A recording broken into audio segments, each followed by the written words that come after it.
The hilariousness of Bring Back Manly Men. Where do you want them brought? Jason Momoa is here. What do you want? He exists. Welcome to Keep It, Cricket Media's show about pop culture and politics and what happens when they smack into each other at an alarming speed. I'm your host, Ira Madison III. I'm a television writer and Fall Out Boy fan. I'm Louis Fertel. I'm a TV writer and Jane Fonda historian. And I'm Aida Osman. I'm a TV writer and alleged comedian. Let's get into it. Last week, Vogue revealed their December cover star.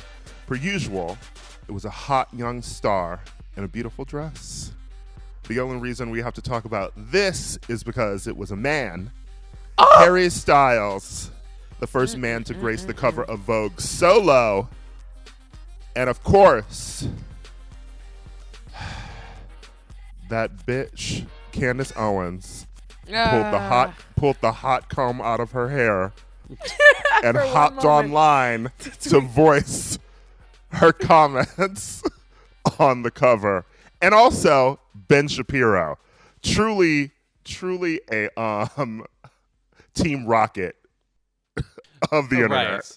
And also somebody we can really trust to teach us about youth culture, pop music. So I'm really glad he jumped in. Basically, Miss Owens went on this diatribe about how the dress portends the collapse of Western civilization and that we need manly men in our society or we will fall apart. Also, Marxism.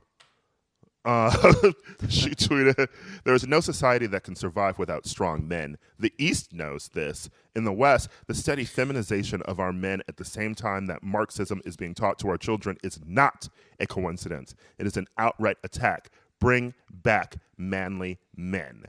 And a follow-up tweet that said, "Since I'm trending, I'd like to clarify what I meant when I said bring back manly men. I meant bring back manly men." Okay. Terms like toxic masculinity were created by toxic females. Real women don't do fake feminism. Sorry, I'm not sorry. We all know that I am remiss to talk about this heifer on Keep It in the first place, but it's about Harry Styles, and I do love my baby. So let's get into it. Well, first of all, this fucking bitch. I'm mad that she has me running to the defense of this white man that I'm already like, are you queer baiting? Are you not? What are you doing? Even though you look great, and I'm going to let you figure it out, and you can self-identify whenever you want, Harry. I love you. But Candace, shut up. We don't say shit when you fry your edges off every single week. We sit quietly. We allow that to happen. So you're not about to say shit when this man puts on a skirt. And also, that's a British man. That's a hop, skip, and a jump away from Scottish. That's a kilt. That doesn't even impress me that much. You know, like, put a bustier on. Put some fishnet stockings on. Really, if you want to do this, Harry. But, like, this is light work. This is light work. Like, and it's been, like, for all of his career, Harry's been so inspired by Freddie Mercury and by all of these men who have gone out of their way to, like, dress any way they want and to be icons in that way. Like, this is not new. This is not new. In fact, the other pop boys need to speed up. Conan Gray, I'm looking at you. Hurry up. Put a dress on. I was going to say, it almost is just out of the male solo artist playbook at this point, with the exception maybe of Elvis Presley. In terms of if you're a pop star with any amount of, sorry to use this word, swagger, there is almost always an androgynous element to what you do. The entire internet figured this out immediately, but like go to David Bowie, to Prince, you mentioned Freddie Mercury, Elton John, like years and years, men like fuck with norms a little bit. I will say, like, I feel like Harry Styles did this specifically because it would super excite his fans and then rile precisely a woman like this who only lives to notice a man is wearing a different silhouette. Exactly. Is this an essay yet? And in a way, for that, I am actually grateful, because what it does is, because he's a celebrity and a straight celebrity, someone like her has the nerve to say something about it. But like that, like if there's like, for instance, queer kids in America dressing like that, she's probably not going to step up to those people. Exactly. So someone like him pulls it out, and then we can talk about it in the case of him, as opposed to like, you know, ruining these fucking kids' lives and putting them in her crosshairs. And that's hypocritical too, in the way that, like, We don't know how Harry Styles identifies. He has been in One Direction since he was 3 months old. He's had media training. He's super, super quiet about his world and his life. And I mean, I say this as someone who has been avidly following Harry Styles and his potential gayness since I was a child. I'm obsessed with this, and I think that you know, it's unfair that he doesn't get to represent himself without claiming queerness. I know that there's also, you know, uncomfortable.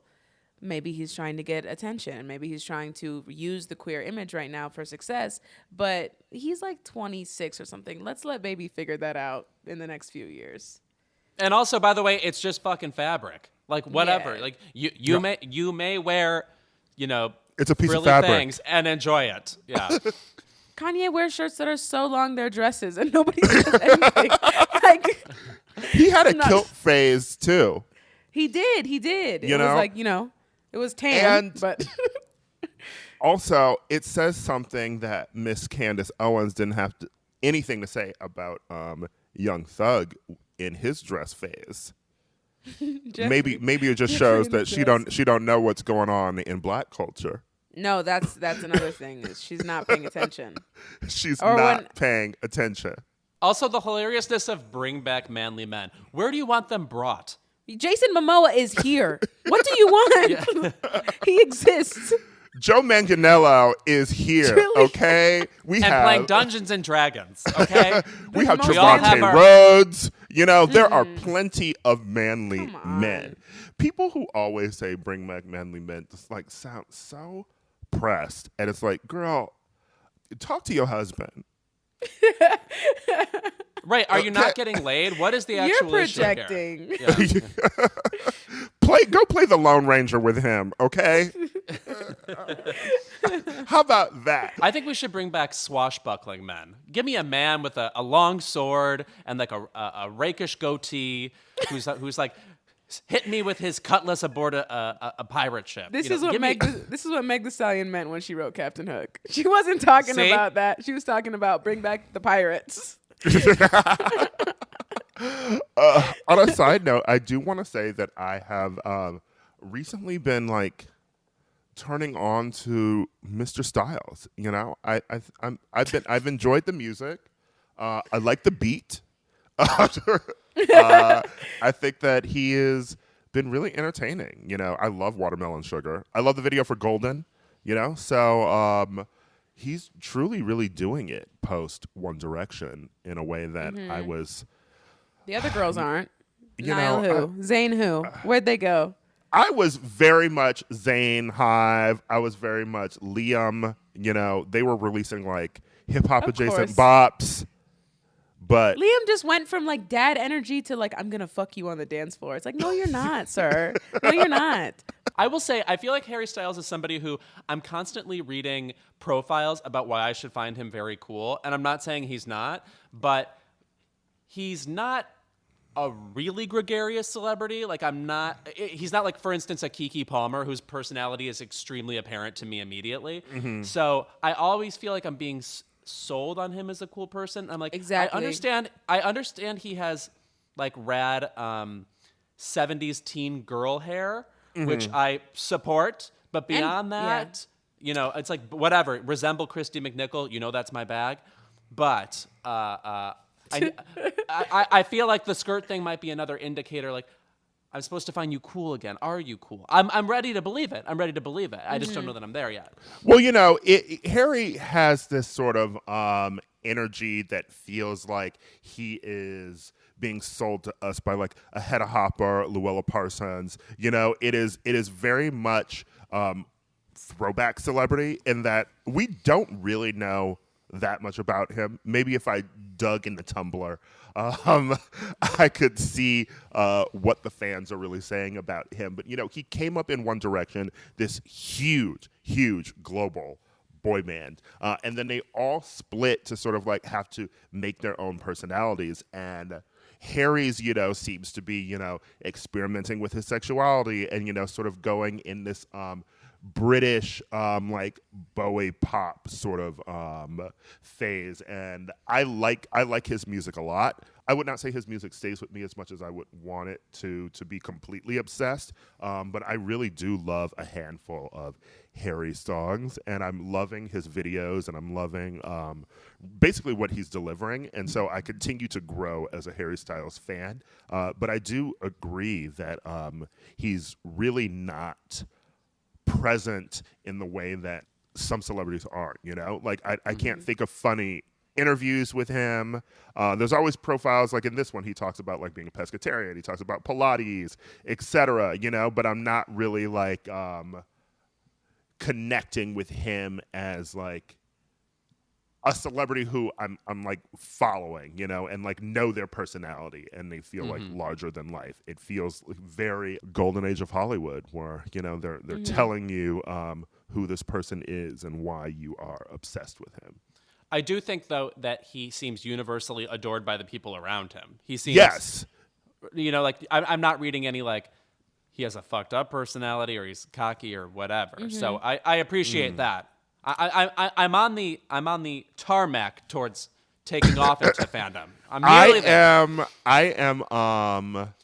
I've just sat down Okay. on the plane, and I am waiting for the stewardess.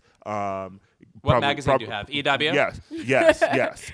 I'm waiting for the stewardess or the gay stewardess to come by and ask me what I would like to drink. Okay. Yeah. So plane Aida? has not taken off yet, but where are you, Aida?